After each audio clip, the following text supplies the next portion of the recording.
لا إله إلا الله. الله أكبر.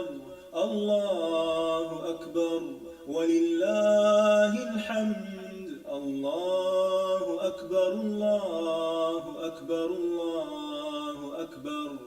لا إله إلا الله. الله أكبر. الله أكبر ولله الحمد. الله أكبر. الله أكبر. الله أكبر. لا إله إلا الله.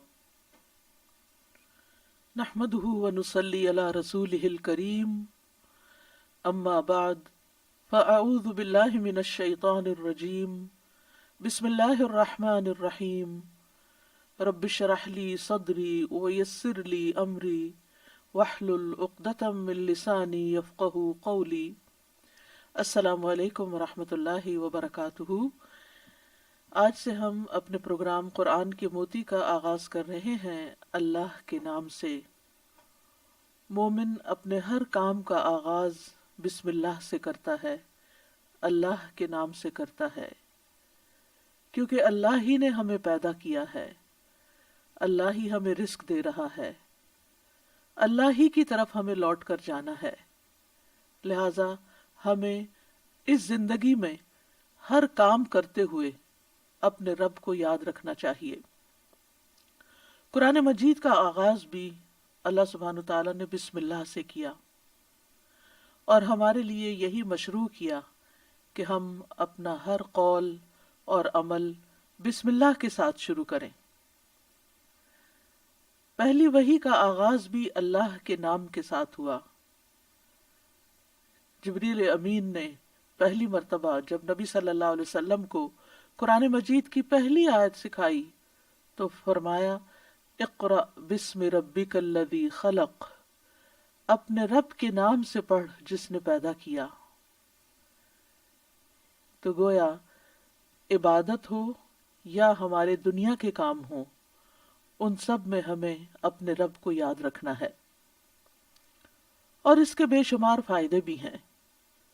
اللہ سبحانہ تعالیٰ کا نام بابرکت ہے، لہذا جب ہم اللہ کے نام سے کوئی کام شروع کرتے ہیں تو ہمارے کاموں میں برکت پیدا ہو جاتی ہے.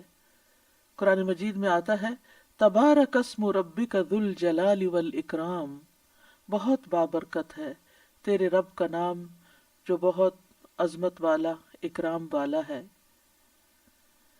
جب ہم عبادت کرتے ہیں تو کہتے ہیں ایاک نعبد و ایاک نستعین، صرف تیری ہی ہم عبادت کرتے ہیں اور تجھی سے ہم مدد چاہتے ہیں، کیونکہ ہم کمزور ہیں، ہم اللہ کی عبادت کا حق ادا نہیں کر سکتے.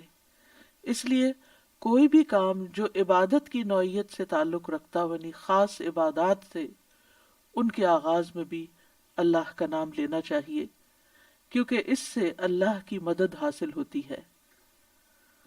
اور پھر مزید نیک کاموں کی توفیق بھی ہوتی ہے. انسان برائی سے بچتا ہے، شیطان کے وار سے محفوظ رہتا ہے، کیونکہ اللہ تعالیٰ کی مدد، توفیق اور سپورٹ انسان کو حاصل ہو جاتی ہے. اور انسان کے اندر کوئی فخر اور غرور نہیں آتا. وہ یہی سمجھتا ہے کہ جو بھی نیک کام میں کر رہا ہوں وہ اللہ کی مدد سے، اللہ کی توفیق سے ہی کر رہا ہوں، اس میں میرا اپنا کوئی کمال نہیں. وما توفیقی الا باللہ، نہیں مجھے توفیق مگر اللہ کے نام کے ساتھ ہی. پھر اسی طرح جب انسان بسم اللہ سے کام کا آغاز کرتا ہے تو انسان کو اخلاص نصیب ہوتا ہے، کیونکہ جب اللہ کا نام لیا تو اللہ کے نام کے ساتھ اللہ ہی کے لیے کام کرنا چاہیے جو بھی کچھ ہم کریں. اور پھر اگر وہ کام صحیح ہے، عبادت کا ہے یا دنیاوی امور سے متعلق ہے، تو پھر ہماری نیت اور ہمارا قبلہ درست ہو جاتا ہے، انسان کو اخلاص نصیب ہو جاتا ہے. پھر اسی طرح یہ ہے کہ انسان جب اللہ کے نام کے ساتھ کوئی کام کرتا ہے تو اللہ کی نعمتوں کی یاد دہانی بھی ہوتی ہے. مثال کے طور پر اگر آپ پانی پی رہے ہیں تو جب آپ پانی پینے لگتے ہیں تو بسم اللہ کہتے ہیں، اور جب بسم اللہ کہتے ہیں تو آپ کو اللہ کی یاد آ جاتی ہے، اور پھر ساتھ ہی وہ نعمت جو آپ استعمال کر رہے ہیں اس کے بارے میں غور و فکر بھی نصیب ہوتا ہے کہ یہ اللہ نے پانی پلایا ہے، اور پھر انسان کا غور و فکر اسے کہیں سے کہیں لے جاتا ہے، اس کے اندر ایک وسعت پیدا ہوتی ہے، وہ سوچتا ہے کہ یہ پانی میرے گلاس میں کہاں سے پہنچا، کس نے اتارا؟ تو ظاہر ہے کہ پانی کا پیدا کرنے والا بھی اللہ ہے، اور تمام چیزوں کو اللہ سبحانہ وتعالیٰ نے پانی سے پیدا کیا، جیسا کہ قرآن مجید میں آتا ہے۔ ہم تک جو پانی پہنچتا ہے کچھ تو زمینی ذرائع سے اور بیسیکلی بارش کے ذریعے آتا ہے۔ بارش کیسے آتی ہے؟ سمندروں کا پانی بخارات کی شکل میں اوپر اٹھتا ہے اور پھر بادلوں کی شکل میں جہاں اللہ چاہتا ہے برساتا ہے۔ جب بادل برستے ہیں یا برف پڑتی ہے تو پہاڑوں کی چوٹیوں پر اور مختلف جگہوں پر یا تو پانی جم جاتا ہے یا پھر ندی نالوں کی شکل میں، دریاؤں کی شکل میں بہنے لگتا ہے، اور کچھ پانی رس کر زمین کے اندر چلا جاتا ہے، چشموں کی شکل اختیار کر لیتا ہے، اور پھر مختلف ذرائع سے ہوتے ہوتے وہ ہم تک پہنچتا ہے جسے ہم پیتے ہیں، اور جب پیتے ہیں تو پھر اللہ کا شکر ادا کرتے ہیں اور آخر میں الحمدللہ کہتے ہیں۔ لیکن اگر اتنے اہتمام کے ساتھ جو پانی میرے گلاس میں پہنچا اس کو میں نے اللہ کو یاد کیے بغیر، نعمت دینے والے کا نام لیے بغیر ہی اس کو پی لیا، تو اس سے بڑھ کر ناشکری کیا ہو سکتی ہے؟ پھر اسی طرح اگر انسان کھانا کھاتا ہے اور اللہ کا نام لیتا ہے تو وہ ضرور سوچتا ہے کہ کیا جو کچھ میں کھا رہا ہوں یہ اللہ کی مرضی کے مطابق بھی ہے یا نہیں، حلال ہے یا حرام ہے، اور پھر کس طریقے سے میں اس کو کھا رہا ہوں اور کس طریقے سے میں نے اس کو کمایا ہے یا مجھ تک پہنچا ہے، ان ساری چیزوں پر بھی غور و فکر ہونے لگتا ہے۔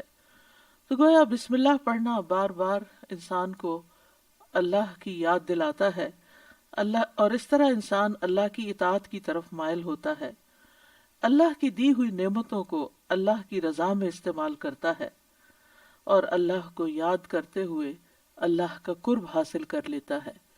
یعنی جب ہر کام کے شروع میں جب ہم اٹھتے بیٹھتے چلتے پھرتے ہم اللہ کا نام لیتے ہیں تو اس طرح ہمیں اللہ سبحانہ تعالیٰ کا قرب نصیب ہوتا ہے، اور ہمارے دنیا کے کام بھی عبادت بن جاتے ہیں کیونکہ وہ اللہ کی مرضی کے مطابق اللہ کی رضا کے لیے ہوتے ہیں، اور اس طرح دنیا میں بھی کاموں کے اندر برکت پیدا ہوتی ہے، سہولت پیدا ہوتی ہے، اللہ کی مدد شامل حال ہوتی ہے، اور آخرت میں بھی یہ عمل فائدہ دیتا ہے، اور انسان کے اندر کوئی تکبر و غرور پیدا نہیں ہوتا، وہ سوچتا ہے کہ جو کچھ مجھے ملا ہے یہ اللہ کا فضل ہے۔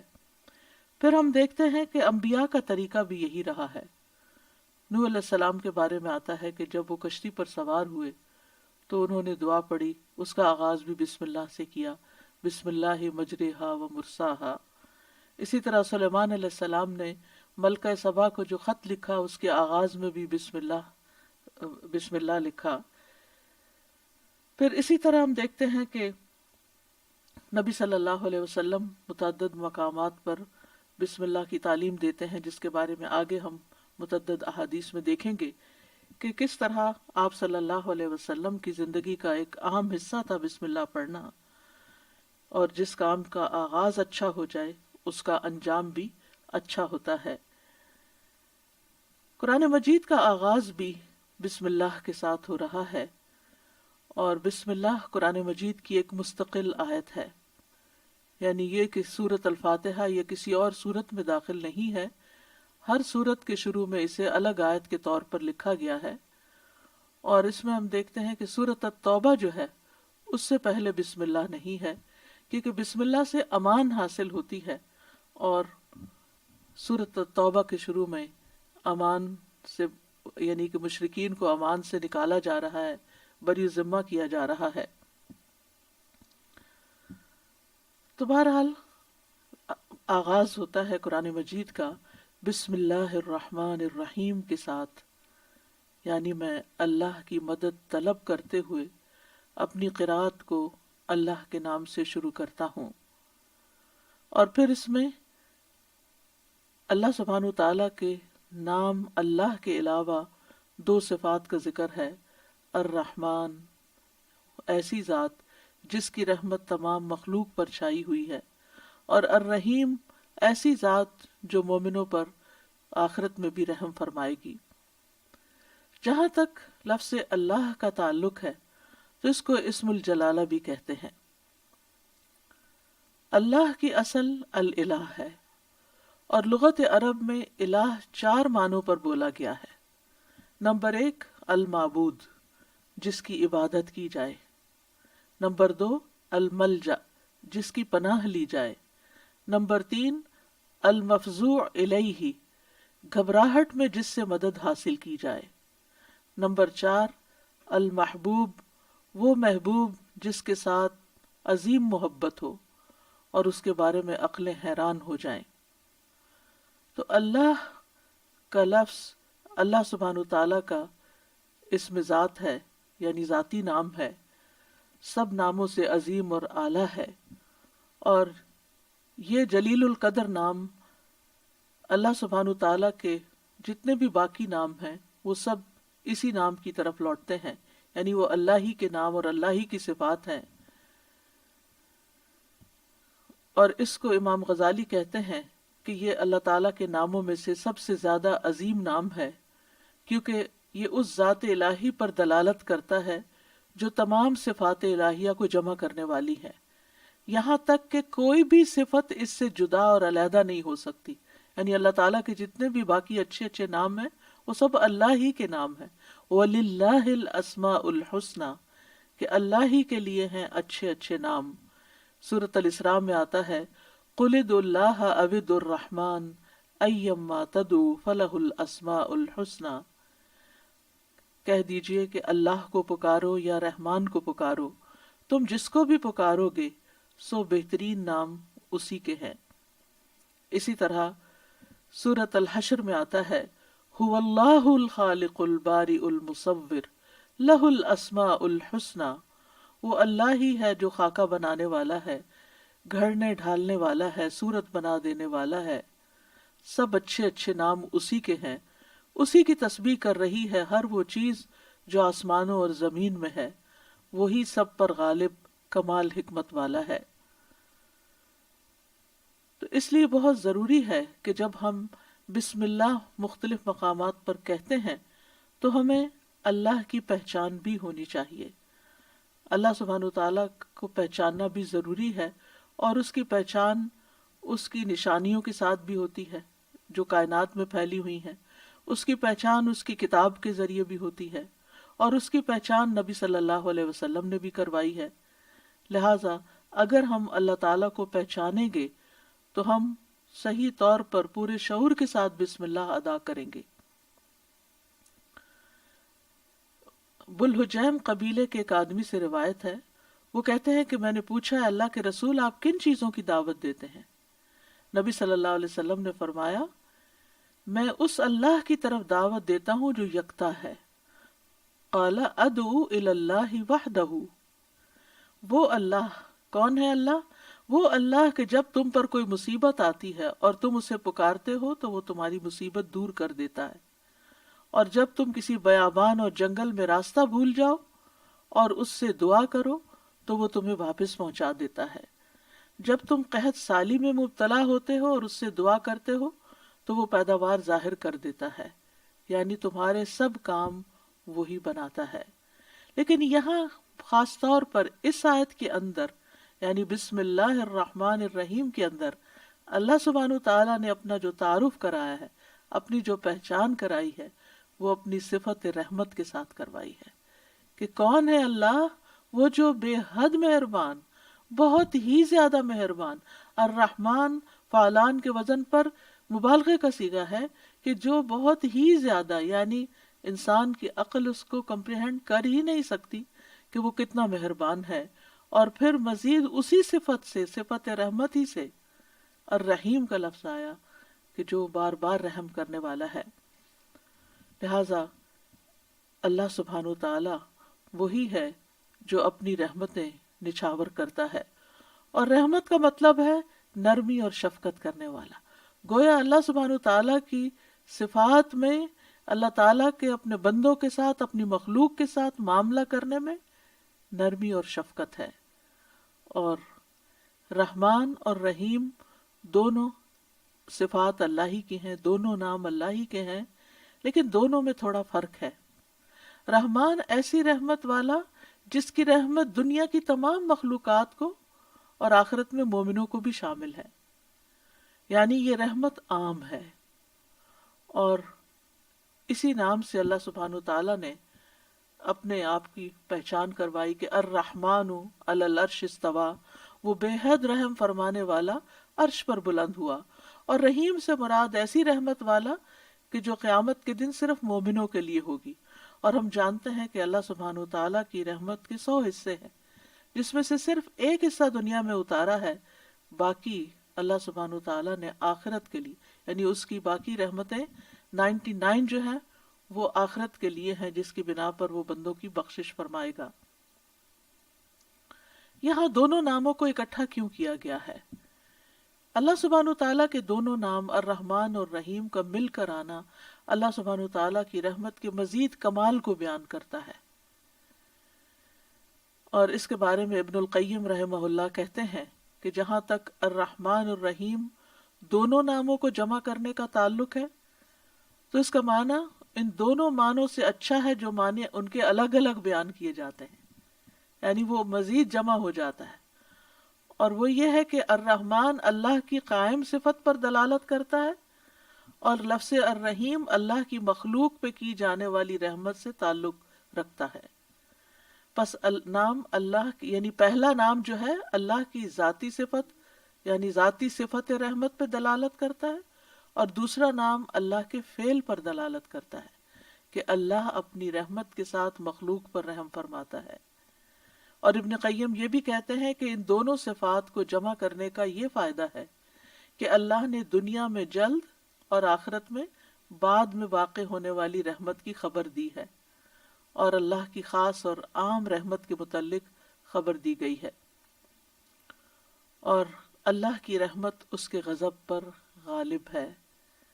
ابو ہریرہ کہتے ہیں کہ رسول اللہ صلی اللہ علیہ وسلم نے فرمایا، جب اللہ مخلوق کو پیدا کر چکا تو اس نے اپنی کتاب لوح محفوظ میں لکھا جو اس کے پاس عرش پر موجود ہے کہ میری رحمت میرے غضب پر غالب ہے. اور اس کی رحمت بہت وسیع ہے. قرآن مجید میں آتا ہے وَرَحْمَتِي وَسِعَتْ كُلَّ شَيْءٍ، میری رحمت نے ہر چیز کو گھیر رکھا ہے. کوئی اس کو مانتا ہے یا نہیں مانتا، اس کی عبادت کرتا ہے یا نہیں کرتا، تو ہم جتنے بھی ہم دنیا میں لوگ چل پھر رہے ہیں، سخت نافرمانیاں کرتے ہیں، لیکن اس کے باوجود وہ ہمیں جینے کی مہلت دیتا ہے، رزق دیتا ہے، ہمارے کام سنوارتا ہے، ہمیں مشکلات سے بچاتا ہے. تو اللہ کے یہ دونوں نام جو ہیں، یہ انسان کو اگر ان کی پہچان ہو جائے تو ہر غم اور پریشانی اس کی دور ہو جائے. کیونکہ ہر تکلیف میں، ہر مشکل میں اگر انسان یہ یاد کر لے کہ میرا رب بڑا ہی مہربان ہے، بڑی ہی رحمت فرمانے والا ہے، تو انسان کی پریشانی دور ہو جائے کہ وہ ہے کوئی جو میری مشکل آسان کر سکتا ہے، اور وہ اپنی رحمت فرمائے گا اور ضرور کر دے گا. تو ہمیں ہر کام سے پہلے بسم اللہ پڑھنی چاہیے، کیونکہ اللہ سبحانہ تعالیٰ کا نام لینے والا کامیاب ہوتا ہے. اور جیسے کہ قرآن مجید میں آتا ہے قد افلح من تزکا وذکر اسم ربہ فصلی، بے شک کامیاب ہو گیا جو پاک ہوا اور اس نے اپنے رب کا نام یاد کیا. یعنی رب کا یہ نام لینا کامیابی کی علامت ہے، کامیابی کی ضمانت ہے. اور پھر نماز پڑھی، یعنی اس آیت کا ترجمہ جو ہے. اور صبح و شام خاص طور پر اللہ کا نام لینا چاہیے. سورۃ الانسان میں آتا ہے وَاذْكُرِ اسْمَ رَبِّكَ بُكْرَةً وَأَصِيلًا، اور اپنے رب کا نام صبح اور پچھلے پہر یاد کیا کرو.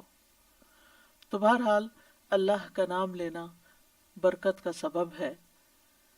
ایک شخص نے نبی صلی اللہ علیہ وسلم سے کہا، ہم کھانا تو کھاتے ہیں لیکن ہم سیر نہیں ہوتے، ہمارا پیٹ نہیں بھرتا۔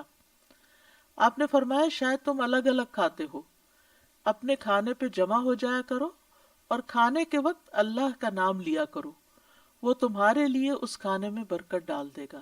یعنی یہ مطلب یہ ہے کہ اگر تھوڑا بھی ہوگا تو تمہارا پیٹ بھر جائے گا اور تمہاری بھوک مٹ جائے گی۔ اسی طرح اللہ کا نام لینے سے انسان کو ہر طرح کی حفاظت بھی ملتی ہے۔ جابر بن عبداللہ سے مروی ہے کہ رسول اللہ صلی اللہ علیہ وسلم نے فرمایا، جب رات کا آغاز ہو یا جب شام ہو جائے تو اپنے بچوں کو روک لو، گھر سے باہر نہ نکلنے دو، کیونکہ اس وقت شیاطین پھیل جاتے ہیں۔ پھر جب رات کی ایک گھڑی گزر جائے تو انہیں چھوڑ دو اور دروازے بند کر لو، اس وقت اللہ کا نام لو، کیونکہ شیطان بند دروازے نہیں کھول سکتا۔ اللہ کا نام لے کر اپنے مشکیزوں کا منہ باندھو، اللہ کا نام لے کر اپنے برتنوں کو ڈھک دو، خواہ کسی چیز کو چوڑائی میں رکھ کر ہی اس کو ڈھکو، اور اپنے چراغ سونے سے پہلے بجھا دیا کرو۔ تو اس سے کیا پتہ چلتا ہے کہ رات کو آخری کام جو کر رہا ہوتا ہے انسان، چاہے کیسی ہی تھکاوٹ کیوں نہ ہو، یہ کام وہ ہیں جو تقریباً سب لوگ کرتے ہیں، تو ان سب چیزوں پر بھی بسم اللہ پڑھنی چاہیے، اس وقت بھی اللہ کا نام لینا چاہیے۔ پھر اسی طرح اللہ کا نام لینے سے انسان اچانک پہنچنے والی مصیبت سے بھی محفوظ رہتا ہے۔ عثمان بن عفان کہتے ہیں، میں نے رسول اللہ صلی اللہ علیہ وسلم سے سنا، آپ فرماتے تھے، جس نے شام کو 3 بار یہ دعا پڑھ لی اسے صبح تک کوئی اچانک مصیبت نہیں آئے گی، کوئی اچانک مصیبت نہیں آئے گی۔ یعنی اس کا مطلب نہیں کہ دوسری آ جائے گی، یعنی ایک دم کسی قسم کی پریشانی اس کو لاحق نہیں ہوگی۔ اور وہ دعا ہے، بسم اللہ الذی لا یضر مع اسمہ شیء فی الارض ولا فی السماء وہو السمیع العلیم۔ اللہ کے نام سے، وہ ذات کہ اس کے نام سے کوئی چیز زمین میں ہو یا آسمان میں نقصان نہیں دے سکتی، اور وہ خوب سنتا ہے اور خوب جانتا ہے۔ اور جس نے صبح کے وقت یہ دعا پڑھ لی اسے شام تک کوئی اچانک مصیبت نہیں آئے گی، اور جب شام کو کوئی پڑھ لے تو صبح کے وقت صبح تک اس کو پریشانی نہیں ہوگی۔ اسی طرح اگر انسان بسم اللہ نہیں پڑھتا تو یاد رکھیے کہ بسم اللہ نہ پڑھنے کا نقصان یہ ہے۔ ابن عباس کہتے ہیں کہ ابلیس نے اللہ تعالیٰ سے کہا کہ تو نے اپنی ساری مخلوق کا رزق واضح کر دیا ہے، میرا رزق کس میں ہے؟ تو اللہ تعالیٰ نے فرمایا، ہر اس چیز میں جس پر میرا نام نہ لیا جائے۔ تو گویا جس چیز پر ہم اللہ کا نام نہیں لیتے وہ رزق پھر شیطان کے حصے میں چلا جاتا ہے، گویا ہم اپنے دشمن ہی کو فیڈ کرتے ہیں۔ قیامت کے دن بھی اللہ کے نام سے وزنی کوئی چیز نہ ہوگی۔ پھر اسی طرح اللہ کا نام لینے سے، یعنی اس دعا کے پڑھنے کے مواقع کون کون سے ہیں؟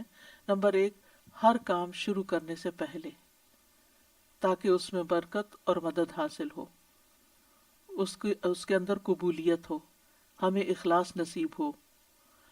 پھر خاص طور پر کھانا کھانے سے پہلے، حضرت عائشہ کہتی ہیں کہ رسول اللہ صلی اللہ علیہ وسلم نے فرمایا، جب تم میں سے کوئی کھانا کھانے لگے تو چاہیے کہ اللہ تعالیٰ کا نام لے، پھر اگر شروع میں اللہ تعالیٰ کا نام لینا بھول جائے تو چاہیے کہ یوں کہے، بسم اللہ اولہ و آخرہ، اللہ کے نام سے اس کھانے کے شروع میں اور آخر میں بھی۔ پھر اسی طرح لباس اتارتے وقت بسم اللہ پڑھنی چاہیے۔ انس رضی اللہ عنہ سے روایت ہے کہ نبی صلی اللہ علیہ وسلم نے فرمایا، جنوں کی آنکھوں اور بنی آدم کی شرمگاہوں کا پردہ یہ ہے کہ جب ان میں سے کوئی اپنے کپڑے اتارے تو بسم اللہ پڑھ لے، یعنی اتارنے سے پہلے پڑھ لے، تو جن اور شیاطین کی نظر نہیں لگتی۔ اسی طرح جب آپ بچوں کو کپڑے تبدیل کروا رہے ہوں تو اس وقت بھی بسم اللہ پڑھ لیں۔ اسی طرح بیت الخلاء جاتے وقت، یعنی اندر پاؤں رکھنے سے پہلے بسم اللہ پڑھ کے دروازہ کھولیں۔ حضرت علی رضی اللہ عنہ روایت کرتے ہیں، کہتے ہیں کہ رسول اللہ صلی اللہ علیہ وسلم نے فرمایا، جنوں کی آنکھوں اور بنی آدم کی شرمگاہوں کا پردہ یہ ہے کہ جب ان میں سے کوئی بیت الخلاء جائے تو بسم اللہ پڑھ لے، یعنی وہاں بھی وہ یعنی کیونکہ جب انسان ننگا ہوتا ہے تو فرشتے، اس حفاظت کے فرشتے اس سے دور چلے جاتے ہیں، تو اس وقت حفاظت پھر کس سے حاصل ہوگی؟ جب آپ واش روم میں جانے سے پہلے بسم اللہ پڑھ کے پھر داخل ہوں گے. اسی طرح وضو سے پہلے ابو ہریرہ کہتے ہیں کہ رسول اللہ صلی اللہ علیہ وسلم نے فرمایا لا صلاۃ لمن لا وضوء لہ ولا وضوء لمن لم یذکر اسم اللہ تعالی علیہ، کہ جس کا وضو نہیں اس کی نماز نہیں، اور جو شخص وضو کے شروع میں اللہ تعالیٰ کا نام نہ لے اس کا وضو نہیں. اب یہاں پر بعض لوگوں کو یہ پریشانی ہوتی ہے کہ ہم واش روم میں کھڑے ہوتے ہیں، وہیں سنک ہے، وہیں کموڈ ہے، تو پھر ہم بسم اللہ کس طرح پڑھیں؟ اس کے ایک تو یہ ہے کہ جب آپ وضو کی نیت سے جا رہے ہیں تو اندر داخل ہونے سے پہلے ہی پڑھ لیں اور جا کے ٹیپ کھول لیں اور اپنا وضو شروع کر دیں. دوسرا یہ ہے کہ آپ دل میں پڑھ لیں، لیکن اگر کوئی بھول گیا ہے تو جس وقت یاد آئے، یعنی وضو کے دوران اس وقت بھی پڑھ سکتا ہے. پھر اسی طرح اگر اس نے بالکل ہی پڑھنا ہی بھول گیا تو اس کا کیا مطلب؟ وضو ہوا ہی نہیں سرے سے، یا پھر یہ کہ اس کی نماز، اگر وضو نہیں ہوا تو کیا نماز ہی نہیں ہوئی؟ نہیں، اس کا مطلب یہ ہے کہ اس کا وضو کامل نہیں ہوا. یہاں علماء نے اس کا مطلب یہ کیا ہے کہ اس کے وضو میں نقص رہ گئے. وضو ہو جائے گا، نماز ہو جائے گی، لیکن وہ جو برکت حاصل ہونی تھی یا زیادہ ثواب ملنا تھا اس سے انسان محروم ہو جاتا ہے. پھر اسی طرح یہ ہے کہ قرآن مجید کی قرأت سے پہلے بسم اللہ پڑھنی چاہیے. قتادہ سے روایت ہے، وہ کہتے ہیں کہ انس رضی اللہ عنہ سے سوال کیا گیا کہ نبی صلی اللہ علیہ وسلم کی قرأت کیسی تھی، تو انہوں نے بیان کیا کہ آپ صلی اللہ علیہ وسلم کھینچ کر پڑھتے تھے. پھر آپ نے بسم اللہ الرحمن الرحیم کو پڑھا، یعنی بسم اللہ الرحمن الرحیم، یعنی مد کے ساتھ پڑھتے تھے الرحمن کو، الرحیم کو بھی کھینچ کر تلاوت کرتے تھے. پھر اسی طرح کھانا کھانے سے پہلے بھی عمر بن ابی سلمہ رضی اللہ عنہ کہتے ہیں میں بچہ تھا اور رسول اللہ صلی اللہ علیہ وسلم کی پرورش میں تھا. عمر بن ابی سلمہ جو ہیں یہ ابو سلمہ رضی اللہ عنہ کے بیٹے ہیں، ام سلمہ کے بھی بیٹے ہیں. ام سلمہ کی جب شادی ہوئی تو یہ نبی صلی اللہ علیہ وسلم کے گھر میں بچے آ گئے، یعنی آپ کے ربیب تھے اور آپ کی پرورش میں تھے. تو وہ کہتے ہیں کہ کھانا کھاتے وقت میرا ہاتھ برتن میں چاروں طرف گھوما کرتا جیسے بچے عام طور پر کرتے ہیں. تو رسول اللہ صلی اللہ علیہ وسلم نے مجھ سے فرمایا اے لڑکے بسم اللہ پڑھ لیا کرو اور دائیں ہاتھ سے کھایا کرو، اور برتن میں وہاں سے کھایا کرو جو جگہ تم سے نزدیک ہو، یعنی اپنے سامنے سے کھاؤ. وہ کہتے ہیں کہ چنانچہ اس کے بعد میں ہمیشہ اسی ہدایت کے مطابق کھاتا رہا. تو یہ کھانا یعنی ٹیبل مینرز ہیں، کھانا کھانے کے آداب ہیں، اور اس میں نہ صرف یہ کہ بڑوں کو اس کا اہتمام کرنا چاہیے بلکہ بچوں کو بھی سکھانا چاہیے. پھر اسی طرح گھر میں داخل ہوتے وقت بسم اللہ پڑھ کر داخل ہوں. جابر رضی اللہ عنہ سے روایت ہے، وہ کہتے ہیں کہ میں نے رسول اللہ صلی اللہ علیہ وسلم کو فرماتے ہوئے سنا جب آدمی اپنے گھر میں داخل ہوتا ہے تو وہ داخل ہوتے وقت اور کھانا کھاتے وقت اللہ کا نام لیتا ہے تو شیطان کہتا ہے کہ آج تمہارے لیے اس گھر میں نہ رات گزارنے کی جگہ ہے اور نہ ہی رات کا کھانا ہے.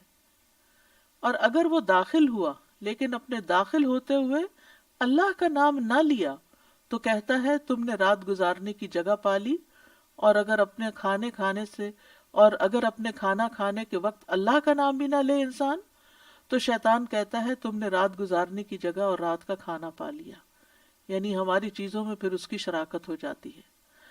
اب دیکھیں کہ بہت سارے مسائل اور بہت ساری بیماریاں عام ہو چکی ہیں جن کی بعض اوقات تشخیص بھی نہیں ہو پاتی، اور پھر ہم بعض اوقات یہ سمجھتے ہیں کہ شاید جادو ہو گیا ہے یا پھر یہ کہ کوئی نظر لگ گئی ہے. لیکن اگر ہم ان آداب کا خیال رکھیں تو انشاءاللہ شیطان جو ہمارا دشمن ہے اس کے شر سے محفوظ رہیں گے.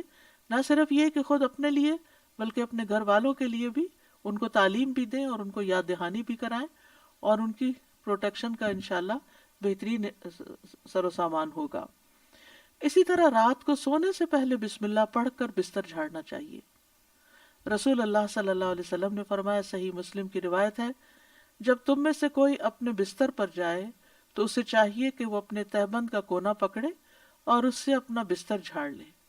اور بسم اللہ پڑھ لے، کیونکہ وہ نہیں جانتا کہ کون اس کے بعد اس کے بستر پر آیا.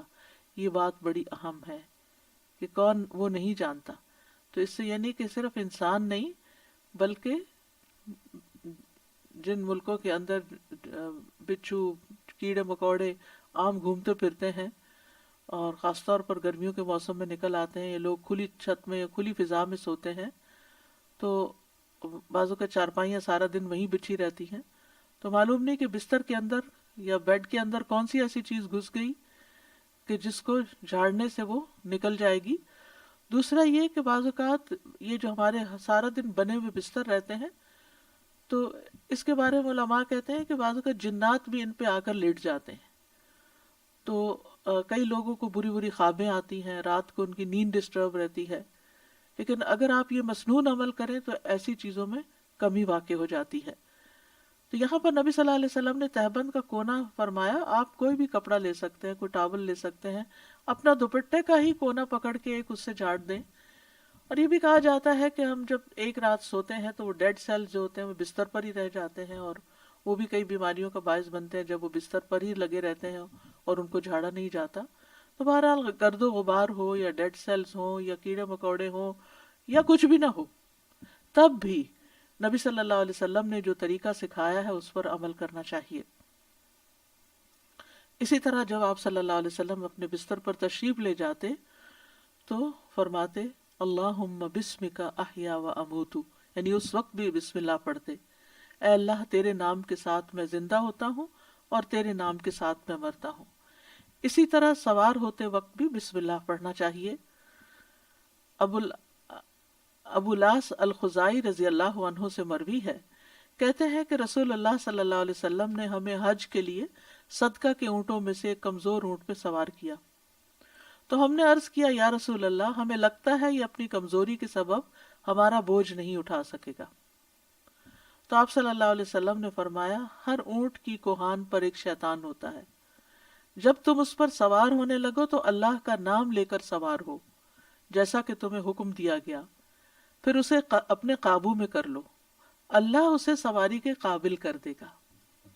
اور آج کے دور میں بھی بہت سے لوگ اونٹوں پہ سوار ہوتے ہیں، گھوڑوں پہ سوار ہوتے ہیں، اور گاڑیاں تو خیر عام ہیں. تو اس کا یہ مطلب نہیں کہ صرف جب اونٹ پر ہی سوار ہوں تو بسم اللہ پڑھیں. گاڑی پر سوار ہوتے ہوئے، دروازہ کھولتے ہوئے، سیٹ پہ بیٹھتے ہوئے، گاڑی سٹارٹ کرتے ہوئے اگر سوچے کہ بسم اللہ کہنے میں وقت کتنا لگتا ہے، 2 لفظ ہی تو کہنے ہوتے ہیں، لیکن اللہ کی مدد شامل حال ہو جاتی، انسان نقصان سے بچ جاتا ہے، وہ سفر محفوظ ہو جاتا ہے. اسی طرح تکلیف کے وقت بھی بسم اللہ کہنا چاہیے. جابر رضی اللہ عنہ کہتے ہیں جب غزوہ احد میں طلحہ رضی اللہ عنہ کی انگلی کٹ گئی تو انہوں نے کہا، یعنی سی جیسے ہم تکلیف یا درد کے وقت کرتے ہیں، تو رسول اللہ صلی اللہ علیہ وسلم نے فرمایا اگر تم بسم اللہ کہتے تو فرشتے تمہیں اٹھا لیتے، اس حال میں کہ لوگ تمہیں دیکھ رہے ہوتے. اسی طرح اگر کسی جگہ پر درد ہو رہی ہو تو بسم اللہ سے اللہ کا نام لے کر دم کرنا چاہیے. صحیح مسلم میں آتا ہے عثمان بن ابو العاص ثقفی رضی اللہ عنہ سے روایت ہے کہ انہوں نے رسول اللہ صلی اللہ علیہ وسلم سے درد کی شکایت کی جسے وہ اپنے جسم میں محسوس کیا کرتے تھے جب سے وہ مسلمان ہوئے. تو رسول اللہ صلی اللہ علیہ وسلم نے ان سے فرمایا اپنا ہاتھ اس جگہ رکھو جہاں تم اپنے جسم سے درد محسوس کرتے ہو اور 3 بار بسم اللہ کہو.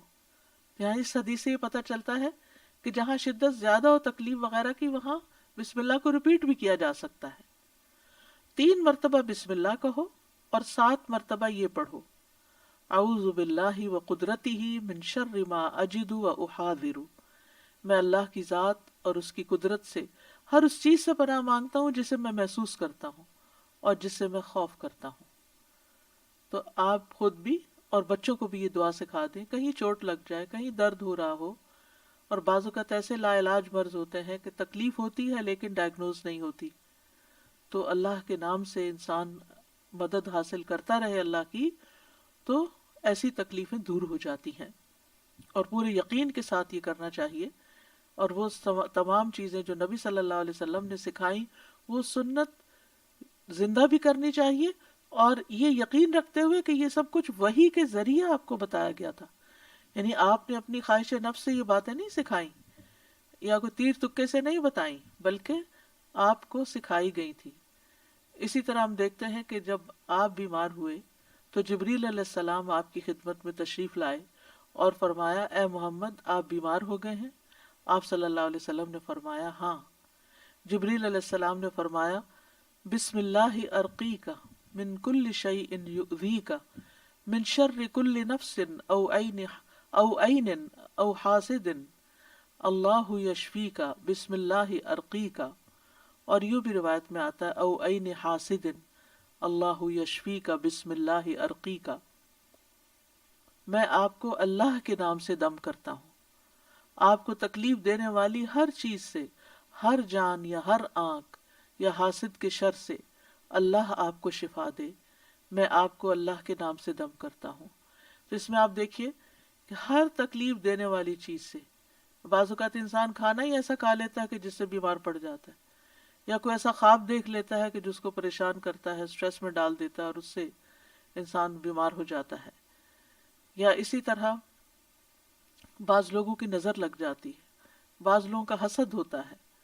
تو ان سب بیماریوں کو جو ہم جانتے ہیں اور جن کی روٹ کاز ہمیں معلوم ہی نہیں، ان سب کے لیے بھی بہترین دم ہے جو جبریل علیہ السلام نے خود نبی صلی اللہ علیہ وسلم پر کیا۔ تو اس لیے ان چھوٹی چھوٹی دعاؤں کو ہمیں یاد کر لینا چاہیے۔ اگر یاد کرنے میں مشکل ہوتی ہے، بعض لوگوں کا حافظہ کمزور ہوتا ہے، تو پھر یہ رقیہ آپ لکھ کے بھی اپنے پاس رکھ سکتے ہیں اور اپنے گھر والوں کو، اپنے پیاروں کو خود دم کر سکتے ہیں۔ اسی طرح آپ دیکھیے کہ ہم بستری کے وقت بھی بسم اللہ کا حکم ہے، یعنی اس سے یہ پتہ چلتا ہے کہ چاہے آپ نماز پڑھ رہے ہیں یا قرآن پڑھ رہے ہیں یا پھر عین دنیا کے کوئی کام کر رہے ہیں، تو آپ بسم اللہ سے ان کا آغاز کریں۔ ابن عباس کہتے ہیں، اور وہ اس حدیث کو نبی صلی اللہ علیہ وسلم تک پہنچاتے ہیں کہ آپ نے فرمایا جب تم میں سے کوئی اپنی بیوی کے پاس آئے تو کہے بسم اللہ اللہم جنبنا الشیطان وجنب الشیطان ما رزقتنا، اللہ کے نام کے ساتھ اے اللہ ہمیں شیطان سے بچا اور شیطان کو اس چیز سے دور رکھ جو اس کے نتیجے میں تو ہمیں عطا فرمائے۔ یہ دعا پڑھنے کے بعد میاں بیوی کو جو اولاد ملے گی اسے شیطان نقصان نہیں پہنچا سکتا، یعنی اتنا فائدہ ہے اس دعا کا۔ یعنی عین اس وقت بھی اللہ کے نام کو، اللہ کی یاد کو نہیں بھولنا چاہیے۔ پھر اسی طرح جانور ذبح کرتے وقت قرآن مجید میں آتا ہے وَالْبُدْنَ جَعَلْنَاهَا لَكُم مِّن شَعَائِرِ اللَّهِ لَكُمْ فِيهَا خَيْرٌ فَاذْكُرُوا اسْمَ اللَّهِ عَلَيْهَا صَوَافَّ، اور قربانی کے بڑے جانور ہم نے انہیں تمہارے لیے اللہ کی نشانیوں سے بنایا، یعنی اللہ کی نشانیاں ہیں، تمہارے لیے ان میں بڑی خیر ہے، سو ان پر اللہ کا نام لو، اس حال میں کہ گھٹنا بندھے کھڑے ہوں، یعنی اونٹوں پر۔ اس کا مطلب نہیں کہ صرف اونٹوں پر، بلکہ آپ صلی اللہ علیہ وسلم نے ایک مرتبہ سینگوں والے مینڈوں کی قربانی دی تو آپ اپنے ہاتھ سے انہیں ذبح کر رہے تھے، اور صحابی کہتے ہیں کہ حضرت انس میں نے دیکھا آپ نے ان کے رخسار پر قدم رکھا ہوا تھا، آپ نے بسم اللہ پڑھی اور تکبیر کہی، بسم اللہ اللہ اکبر۔ اسی طرح خط کے آغاز میں، میت کو دفناتے وقت، ابن عمر رضی اللہ عنہ سے مروی ہے کہ نبی صلی اللہ علیہ وسلم جب میت کو قبر میں اتارتے تو فرماتے بسم اللہ وعلی سنت رسول اللہ، اللہ کے نام سے اور رسول اللہ صلی اللہ علیہ وسلم کے طریقے پر۔ تو گویا آغاز بھی اللہ کے نام سے اور زندگی کا آخری مرحلہ بھی اللہ کے نام سے۔ تو کرنے کے کام یہ ہیں کہ ہر کام شروع کرنے سے پہلے اللہ کا نام لیں تاکہ آغاز اچھا ہو تو انجام بھی اچھا ہو۔ شروع میں لینا بھول جائیں تو جب یاد آئے تو بسم اللہ پڑھ لیں۔ مثلاً بعض اوقات ہم بہت مصروف ہوتے ہیں یا بہت شدید بھوک لگی ہوتی ہے تو ایک دم ہم کھانے پہ جیسے ٹوٹ پڑتے ہیں اور بسم اللہ نہیں پڑھتے، حالانکہ جب کھانا لگ جاتا ہے تو گھر کا بڑا جو ہے وہ کہتا ہے بسم اللہ، یعنی شروع کیجیے۔ تو یہ جو لفظ بسم اللہ ہے، بسم اللہ الرحمن الرحیم، اس میں صرف یعنی کہ یہ جار مجرور ہے اور اس میں یا تو فعل محذوف ہے یا پھر اسم محفوظ ہے، محذوف ہے۔ محذوف کا مطلب ہے کہ وہ حذف کیا گیا ہے، موجود نہیں۔ کیوں؟ اس لیے کہ وہ انڈرسٹوڈ ہے کہ جب ہم کوئی کام کریں گے تو ہماری نیت میں وہ چیز ہوگی کہ اللہ کے نام سے میں پانی پیتا ہوں، اللہ کے نام سے میں کھانا کھاتا ہوں، اللہ کے نام سے میں سونے لگا ہوں، اللہ کے نام سے میں گھر سے نکلنے لگا ہوں۔ گھر سے نکلنے کے وقت کی دعا بھی یہ بسم اللہ ہی توکلت علی اللہ ہی۔ تو ہمیں اپنی ساری زندگی کا جائزہ لینا ہے کہ ہم کہاں کہاں بسم اللہ پڑھتے ہیں۔ آپ دیکھیے کہ اسلامک کلچر میں تو ہر موقع پر، یعنی جب کوئی کام نہیں کہا جاتا، آپ کے بھی دل میں ہوتا ہے دوسرے کے بھی، تو آپ صرف بسم اللہ کہہ کے اس کو سمجھا دیتے ہیں۔ مثلا آپ کے گھر کی بیل بجتی، آپ دروازہ کھولتے ہیں، آپ کا کوئی دوست کھڑا ہوتا ہے تو آپ کہتے ہیں بسم اللہ، یعنی اس کا یہ مطلب آپ یہ نہیں کہتے اندر داخل ہو جاؤ، یہ نہیں بولتے، آپ کہتے بسم اللہ۔ آپ آتے ہیں تو آپ اس کو بٹھاتے ہیں، وہ آپ کے لیے کوئی گفٹ لایا ہوتا ہے تو آپ کو کہتے ہیں بسم اللہ، یہ آپ کے لیے ہے، یعنی پورا جملہ بھی نہیں بولتے، صرف بسم اللہ۔ پھر اسے آپ اس کو کھانے پہ بٹھاتے ہیں، کھانا پیش کرتے ہیں تو کہتے ہیں بسم اللہ۔ ہاتھ دھلانے کے لیے جاتے ہیں تو کہتے ہیں بسم اللہ۔ یعنی بسم اللہ ہمارے یعنی ایسے لفظ ہیں کہ جو ہماری ساری ما فی الضمیر کو بیان کر دیتے ہیں، اور کہنے والا بھی جانتا ہے کہ وہ اللہ کا نام کیوں لے رہا ہے، اور سننے والا بھی سن رہا ہوتا ہے کہ وہ اللہ کا نام کیوں لیا جا رہا ہے یہاں۔ تو اس لیے ہر کام شروع کرنے سے پہلے یعنی اپنا اس میں ایکشن جو ہے وہ ہڈن ہے، وہ دل میں ہے آپ کے، لیکن بس اللہ کا نام لینا برکت کا باعث ہوگا۔ تو اللہ کے نام کی برکتیں حاصل کریں، حسرتوں سے بچیں، اٹھتے بیٹھتے، یعنی آپ بیٹھنے لگے ہیں کہیں تو بسم اللہ پڑھ کے بیٹھ جائیں، وہاں سے اٹھنے لگے ہیں تو بسم اللہ پڑھ لیں، اپنی یہ عادت بنا لیں۔ اور بچوں کے سامنے ذرا اونچی آواز سے بسم اللہ کہیں تاکہ وہ سنیں اور بار بار سنتے رہیں۔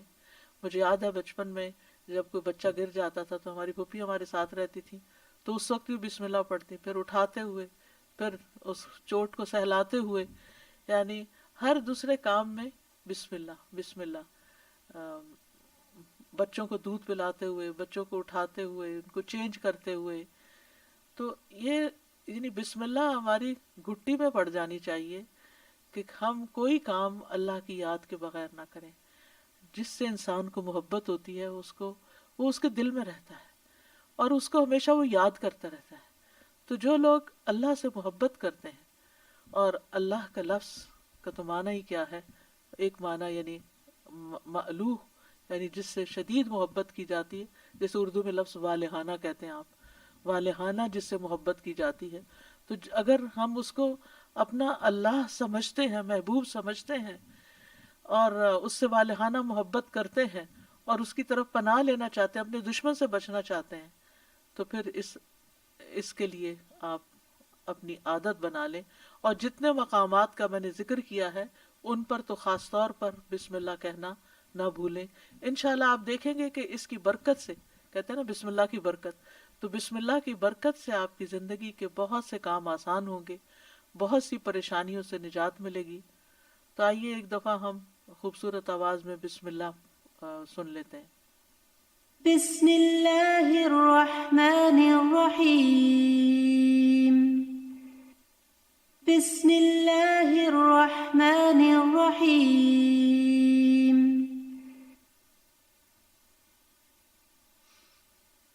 بسم اللہ الرحمن الرحیم، اور اسی کے ساتھ ہی بسم اللہ الرحمن الرحیم۔